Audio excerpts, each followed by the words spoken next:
ಇಟ್ಕೊಂಡು ಅವರೇನು ಜಿಲ್ಲಾ ಪಂಚಾಯತಿಯಲ್ಲಿ ಗೆದ್ದಿದಾರ, ತಾಲೂಕ್ ಪಂಚಾಯತಿಯಲ್ಲಿ ಗೆದ್ದಿಲ್ಲ ಅನ್ನೋ ವಿಚಾರವಾಗಿ ಮಾತಾಡಿದ್ದಾರೆ. ನೋಡ್ರಿ, ಗೆಲುವು ಸೋಲು ಅಂತಕ್ಕಂಥದ್ದು ಆಯಾ ರಾಜಕಾರಣದ ಸನ್ನಿವೇಶಗಳು, ಆಯಾ ಸಂದರ್ಭದ ಚುನಾವಣೆಗಳು ಯಾವ ರೀತಿ ನಡೀತದೆ ಅದ್ರ ಮೇಲೆ ಎಲ್ಲವೂ ಕೂಡ ಇತ್ಯರ್ಥ ಆಗ್ತದೆ.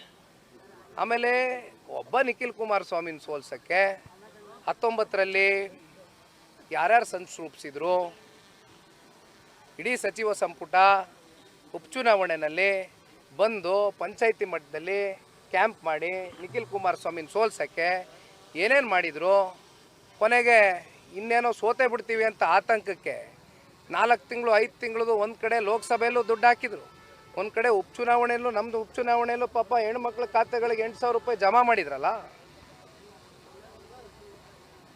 ತಲೆ ಕೆಡಿಸ್ಕೊಂಬೇಡ್ರಿ. ನನ್ನ ಚುನಾವಣೆಯ ಸೋಲಿನ ಮೇಲೆ ನನ್ನ ರಾಜಕಾರಣದ ನಾಯಕತ್ವ ಸೃಷ್ಟಿಯಾಗುತ್ತೋ ಅಥವಾ ಸೃಷ್ಟಿ ಆಗಿಲ್ವೋ ಅಂತಕ್ಕಂಥದ್ದು ನಿರ್ಣಯ ಆಗೋದಿಲ್ಲ. ಅರ್ಥ ಆಯ್ತಲ್ಲ? ನಿಮ್ಮ ಸ್ಪರ್ಧೆ ವಿಚಾರ ಚರ್ಚೆ ಆಗ್ತಾ ಇದೆ ಸರ್. ಮೊನ್ನೆನೂ ಮಾತಾಡಿದ್ರಿ, ರಾಮನಗರ ನನ್ನ ಕರ್ಮಭೂಮಿ ಬಿಡಲ್ಲ ಅಂತ. ಏನು ಹೇಳ್ತೀರಿ ಸರ್? ನೋಡಿಪ್ಪ, ರಾಮನಗರದ ವಿಚಾರವಾಗಿ ಸನ್ಮಾನ್ಯ ದೇವೇಗೌಡರನ್ನ, ಕುಮಾರಣ್ಣನ ರಾಜಕೀಯವಾಗಿ ಮರು ಸೃಷ್ಟಿ ಮಾಡಿರ್ತಕ್ಕಂಥ ಪುಣ್ಯಭೂಮಿ ಅದು. ಹಾಗಾಗಿ ನಾನು ಒಂದೇನು ಹೇಳಿದೆ, ಕಳೆದ ಚುನಾವಣೆಯಲ್ಲಿ ಅಲ್ಲಿ ಚುನಾವಣೆ ಸ್ಪರ್ಧೆ ಮಾಡಿದ್ದೀನಿ. ನಂಬ್ಕೊಂಡಿರ್ತಕ್ಕಂಥ ವರ್ಗ ಇದೆ, ಕಾರ್ಯಕರ್ತರಿದ್ದಾರೆ, ಮುಖಂಡ ರಾಜಕೀಯವಾಗಿ ಮರು ಸೃಷ್ಟಿ ಮಾಡಿರ್ತಕ್ಕಂಥ ಪುಣ್ಯಭೂಮಿ ಅದು. ಹಾಗಾಗಿ ನಾನು ಒಂದೇನು ಹೇಳಿದೆ, ಕಳೆದ ಚುನಾವಣೆಯಲ್ಲಿ ಅಲ್ಲಿ ಚುನಾವಣೆ ಸ್ಪರ್ಧೆ ಮಾಡಿದ್ದೀನಿ. ನಂಬ್ಕೊಂಡಿರ್ತಕ್ಕಂಥ ವರ್ಗ ಇದೆ, ಕಾರ್ಯಕರ್ತರಿದ್ದಾರೆ, ಮುಖಂಡರಿದ್ದಾರೆ, ಮತದಾರರಿದ್ದಾರೆ. ಫಲಾನುವಾದ ಮಾಡಿ ಮಧ್ಯದಲ್ಲಿ ಹೋಗ್ತಕ್ಕಂಥ ವ್ಯಕ್ತಿತ್ವ ನಂದಲ್ಲ. ನಿಮ್ಮ ಜೊತೆಯಲ್ಲಿ ಇರ್ತೀನಿ ಅಂತಕ್ಕಂಥದ್ದು ರಾಮನಗರದಲ್ಲೂ ಹೇಳಿದ್ದೇನೆ, ಮಂಡ್ಯನೂ ಕೂಡ ನಮ್ಮ ಜಿಲ್ಲೆ, ನಮ್ಮನ್ನು ಪ್ರೀತಿಸ್ತಕ್ಕಂಥ ನಾಡೆ.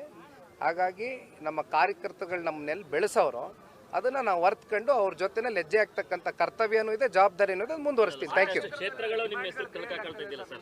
ಚಾಮರಾಜ ಆಗ್ಬೋದು, ರಾಮನಗರ, ಮಂಡ್ಯ. ಇಲ್ಲಿ ಬಿಡೋಣ, ಸಮಯ ಬಂದಾಗ ಎಲ್ಲವೂ ಇತ್ಯರ್ಥ ಆಗುತ್ತಲ್ವ. ಏನೋ ಪ್ರೀತಿ ವಿಶ್ವಾಸದಿಂದ ನಿಖಿಲ್ ಮೇಲೆ ಎಷ್ಟು ಪ್ರೀತಿ ವಿಶ್ವಾಸ ಇಟ್ಕೊಂಡವ್ರೆ ಅಂದರೆ ನಮ್ಮ ಪುಣ್ಯ ಅಲ್ವೇ? ಆಯ್ತಲ್ಲ. ರಾಜ್ಯ ಸರ್ಕಾರ ಬ್ಯಾಲೆಟ್ ಪೇಪರ್ ಅಲ್ಲಿ ಸ್ಥಳೀಯ ಸಂಸ್ಥೆ ಚುನಾವಣೆಗೆ ನಿರ್ಧಾರ ಮಾಡಿದೆ.